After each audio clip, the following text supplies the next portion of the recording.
The last book in the Bible, the book of Revelation, is a book that I imagine many of us are intrigued by. We read its symbolism, the different imagery, and sometimes we don't know what to do with it. In today's podcast, I'm going to be speaking with Tom Schreiner, who's recently released a couple of books on the book of Revelation, and he's going to be helping us to think about how we should read the book, but also its relevance for the Christian life. And I hope you enjoy the episode.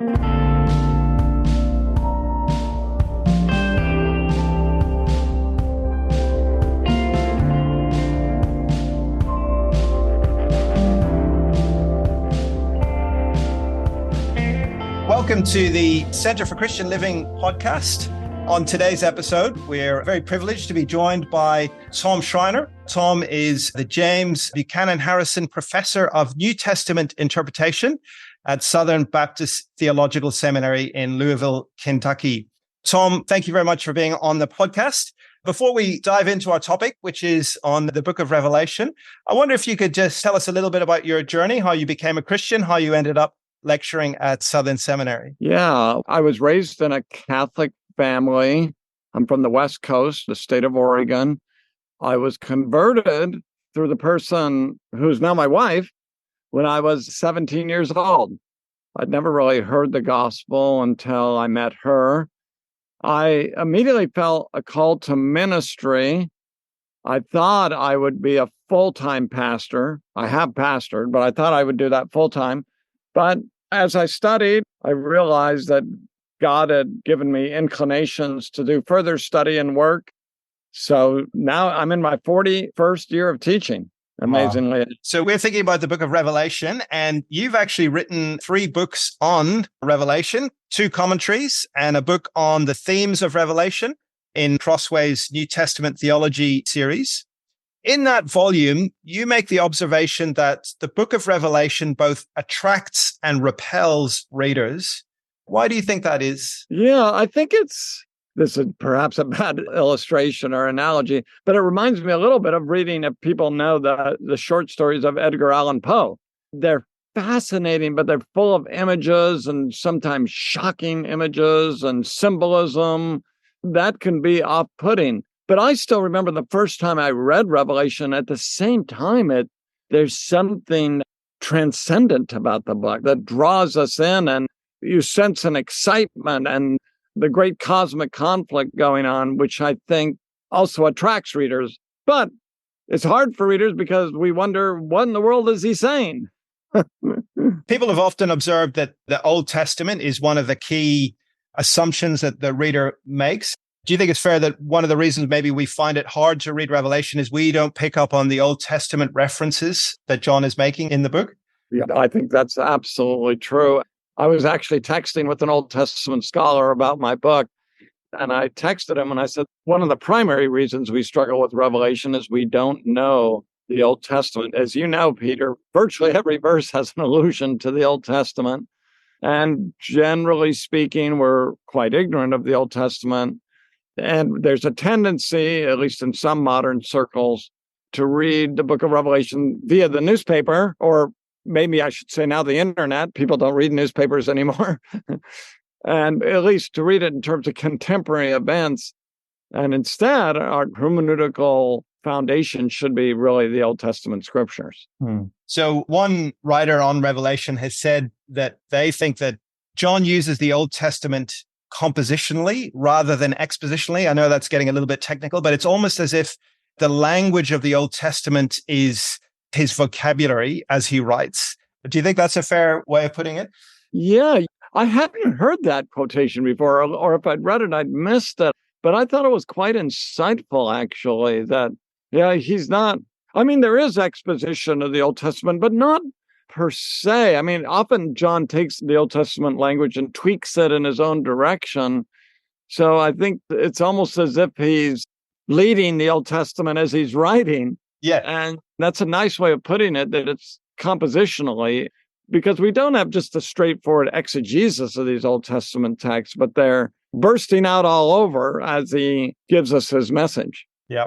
And the message of Revelation, we'll think about that message in a few moments, but What type of literature is the book of Revelation, would you say? Yes. Well, most scholars would agree that in Revelation we have prophecy. John designates it as prophecy several times.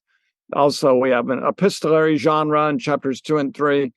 But what's most notable is that it's apocalyptic literature. And that apocalyptic literature, we find it in the Old Testament. Any of your listeners, just read Zechariah 9 through 14. And you might be as puzzled as you are when you read the book of Revelation. And we see it in some Second Temple literature as well, like First Enoch and other books that have been written, Second Baruch. So apocalyptic literature is characterized, I suppose the simplest way to put it is quite symbolic. And that can be off-putting to readers. What do these symbols mean? How do we decipher them? How do we interpret them? How literally should we understand it? But at least if we understand the book is apocalyptic, we are spared the danger of trying to read it like an epistle or a narrative or poetry. It is a different genre, and that can be challenging to us as contemporary readers. So any tips for how we interpret the symbolism when we sit down to read the book of Revelation and we're encountered with this very rich symbolism that John uses? Where can we go for help, or how do we read responsibly? Yeah. I could say several things. One thing I'd say is there's the words of the text, then there's the symbol, and then there's a referent.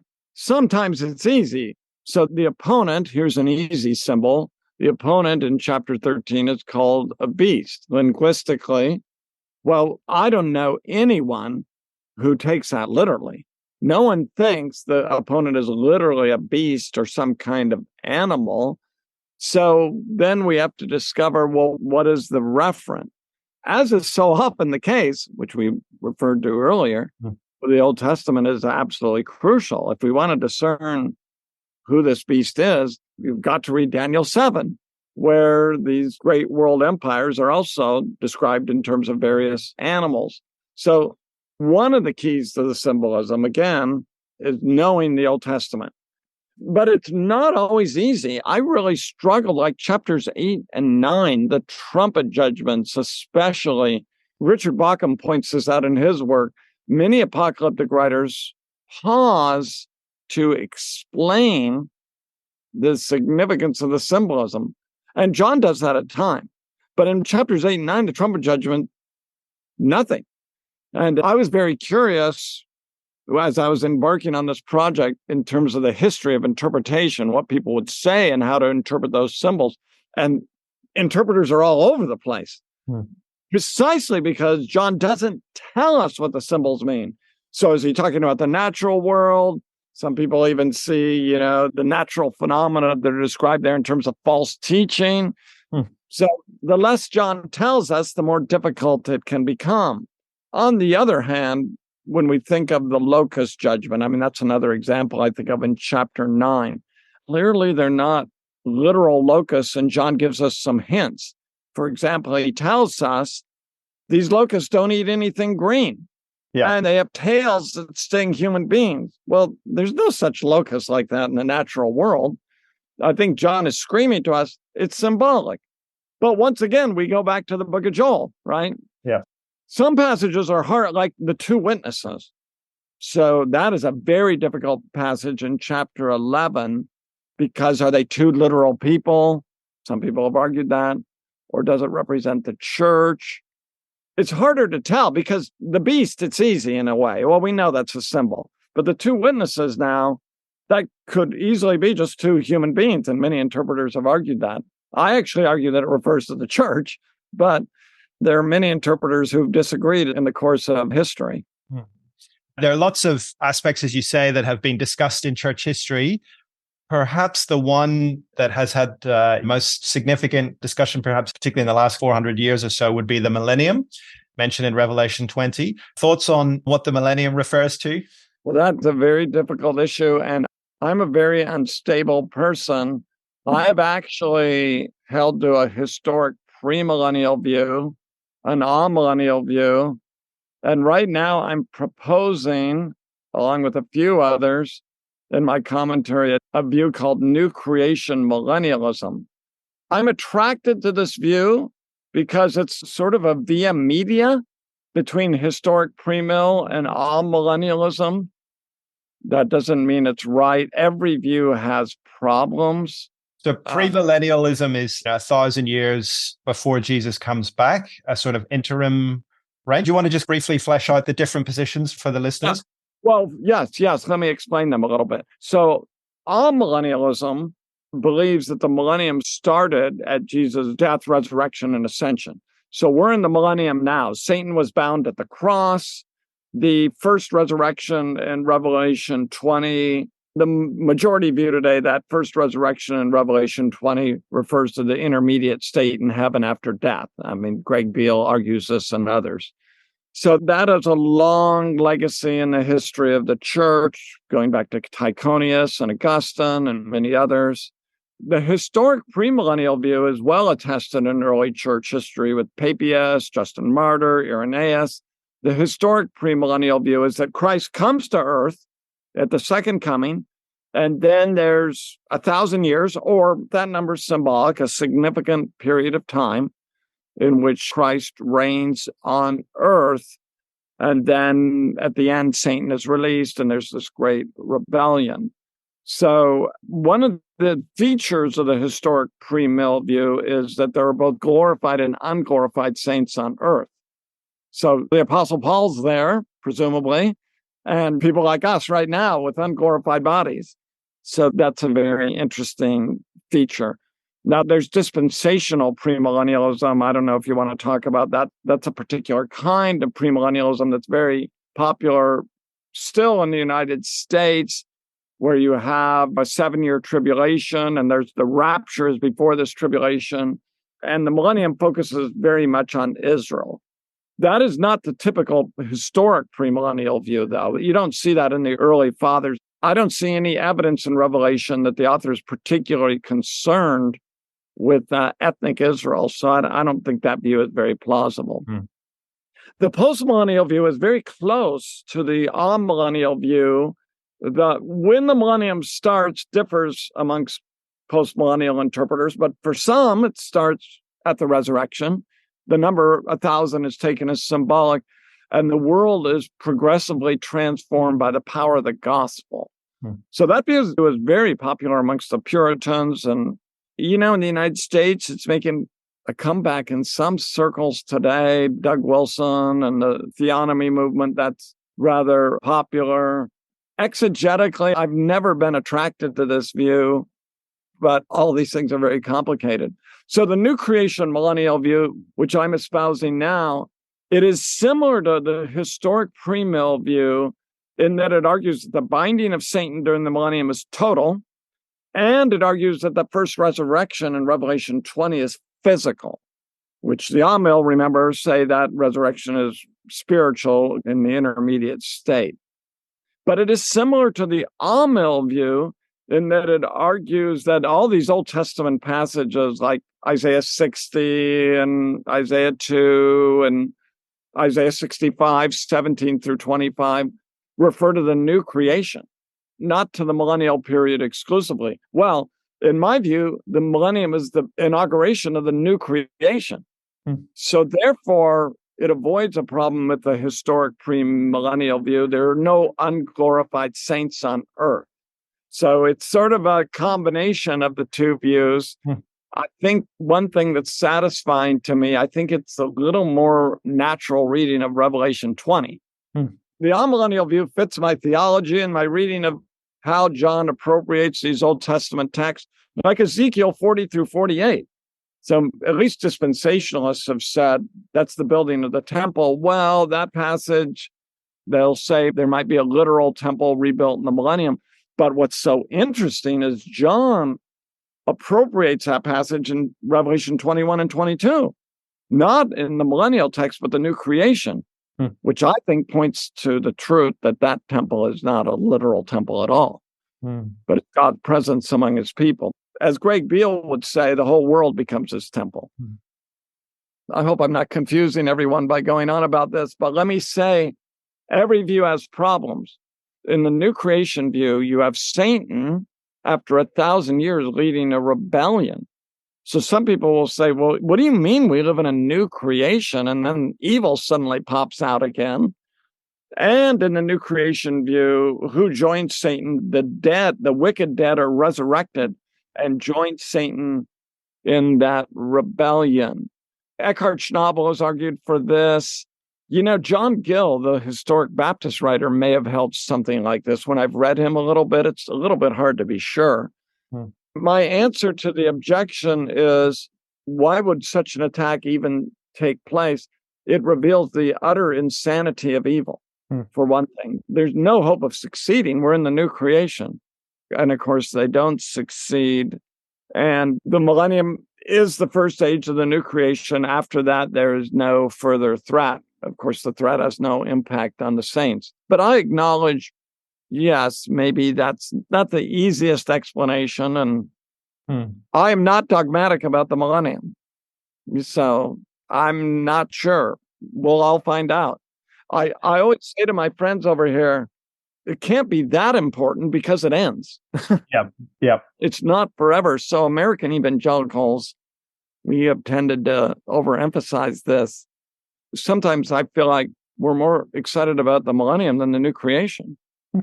Yeah, and that's very helpful that some of these difficulties we might have with reading the text, in a sense, they keep us humble as we keep working at the text, and we're dependent on the Lord. We're also dependent on each other for insights. But as you say, the main message, the hope of the new creation, we'll talk about that in a second, is secure and front and center for us.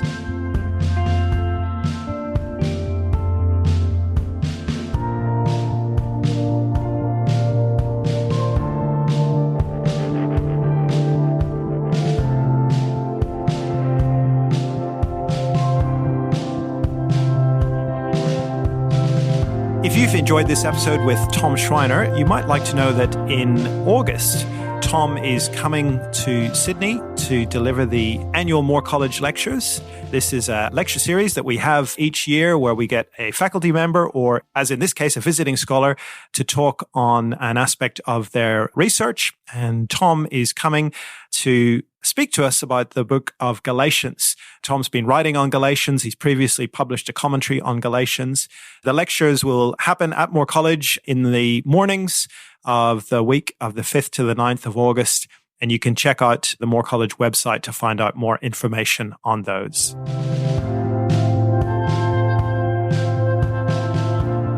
Join us for a Friday evening conversation on Friday the 9th of August with New Testament theologian Tom Schreiner from the USA and Moore faculty members Jane Tour and Dan Wu.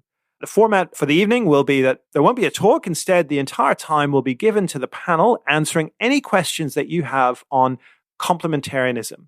Please bring your questions about marriage, about the ministries of men and women, about gender complementarity.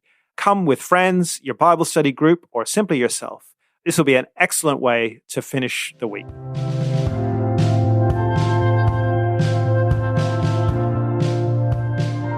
The sexualization of society is not new, but the untethering of sex from all relational foundations has posed new problems. No longer is sex between a man and a woman, or even between a boyfriend and a girlfriend, and nor is it even with another person you've met through an app. Sex can now be with whomever you want, in whatever way you want, even with non-human devices. Christians may not engage in these practices, but they are still immersed in the same cultural space. Our ideas of sex and sexuality can easily be shaped and changed by the world around us. How do we engage these topics in this new cultural space? How do we cling to what God in His Word says is good for sex and sexuality? How do we respond to those who say that it is time to let go of our beliefs in the name of progress? Join us as Philip Kern, head of New Testament at Moore College, brings us back to what the Bible says about relationships, our bodies, and sexuality. Philip has been working on a book about what the New Testament says about sex and sexuality. So it will be great to hear from him and his insights on this very important topic. And now let's get back to our program. I'm interested that your theology of Revelation that you released a couple of years ago, you entitled it The Joy of Hearing. And when we think of Revelation, maybe that's not the first thing that we might think of as the theme of Revelation. Why did you entitle the book The Joy of Hearing? Yeah, John begins the book with the admonition to hear what is said. And that hearing is tied to, both at the beginning and the end of the book, and really throughout the book, to obedience. What does it mean to hear in the Hebrew scriptures and in the New Testament as well? Hearing isn't just hearing, but true hearing is a hearing that leads to obedience. And I call it the joy of hearing because hearing God's word and obeying it does bring us joy, and it brings us happiness. And I think it connects with a major theme of Revelation, which is there's a great cosmic conflict going on, and it's going on right now for all of us, between good and evil, between God and Satan, between the beast and Jesus Christ, and the false prophet and Babylon, and so forth and so on. There's a great conflict, and John is saying, hear a transcendent message from above. Receive the meta-narrative of what's going on right now and find joy in that and persevere in the faith. Hang on. Since the saints are suffering in Revelation, it makes a difference to persevere. Those who don't persevere will experience judgment. And so I just wrote a little book on the final judgment, a little more popular book, which really came out of my study of Revelation. And in terms of, we talked a lot about some of the details of symbolism. Why do you think overall Revelation is an important book for Christians today? Obviously, some people want to read it in light of interpreting contemporary events, and maybe that's not a helpful way. But how do you see it as being a helpful book for Christians today? Yes. First of all, I'd say Revelation shares with the rest of the New Testament a focus on the cross. We could even say it's very Trinitarian. The Father is the creator, the Son as the redeemer, and the Spirit, especially in Revelation, as the revealer, as the one who discloses the truth to us. So I think some people, when they consider Revelation, it doesn't come to their mind. It's in accord with the rest of the New Testament on the work of the Father, the Son, and the Spirit. And the great work of the Father and the Son and the Spirit is the redemption of believers from every tribe, tongue, people, and nation. God is accomplishing his universal purpose. He's fulfilling his promise to Abraham to bless all nations. And yet there is a fierce and implacable opposition to this great redemption. And that opposition means that believers are suffering. And then if we look at the letters, what are the two things that are happening in the 7 letters? There's conflict and there's compromise. So not all the churches are compromising. Smyrna and Philadelphia don't get a criticism, but there's conflict with the world and there's compromise with the world. And so I think that's the message of the book. You're in a great conflict. Be encouraged. You will triumph. At the end, you will conquer. You will win. You've already conquered, so to speak, if you belong to Christ. So hang on, and then don't compromise. And I think that's a very powerful message to us today, because when pressure comes, and I'm not a prophet, but the world's in a bad state today. When that pressure comes, we're tempted to compromise, just as the early church was. And he says in all the letters, this is for all the churches. And I interpret that, yes, it's for all 7 of the churches, but it's also for all the churches of all time. The message is for us as well. The book of Revelation ends with this wonderful picture of the new creation. As you've worked on that part of the book, I wonder how your faith has been strengthened as you've considered the new creation. Yeah, it's such a lovely and beautiful and hope-giving picture. And I think that's the primary role it's played in my life. It's given me hope, and hope gives joy, right? That we have an assurance that we will see our God face to face. We enjoy fellowship with him now, but as John says in 1 John, we'll see him as he is. And I think that's the main purpose of the new creation, is our fellowship with God will be deeper and richer and more profound than it is now. And that's our hope, and it's a great encouragement to us. And then I would say Revelation seizes our imagination with these images, and he paints a picture of the new creation that it's inexpressibly beautiful and lovely. The gold and the pearls, all of that is designed to give us a picture of a beauty that perhaps the closest experience to it in life is listening to a very beautiful piece of music. Wonderful. Well, Tom, we're very thankful for your time with us on the podcast. We're also very thankful for the work that you've done on this book. We have listeners from all over the place, but we have a number of listeners based in Sydney, where Moore College and the Centre for Christian Living is based. And we're very much looking forward to your visit to Moore College in August.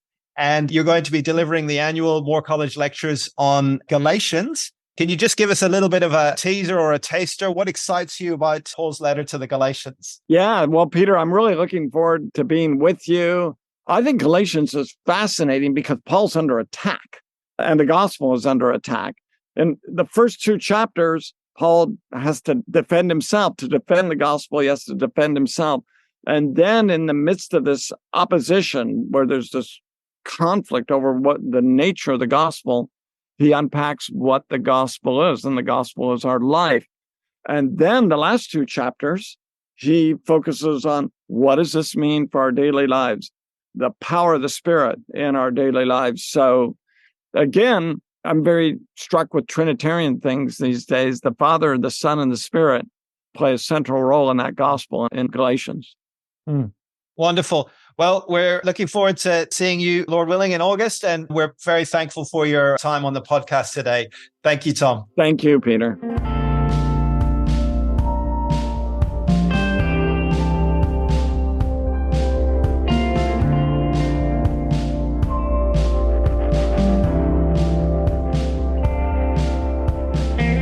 To benefit from more resources from the Centre for Christian Living, please visit ccl.more.edu.au, where you'll find a host of resources, including past podcast episodes, videos from our live events, and articles published through the Centre.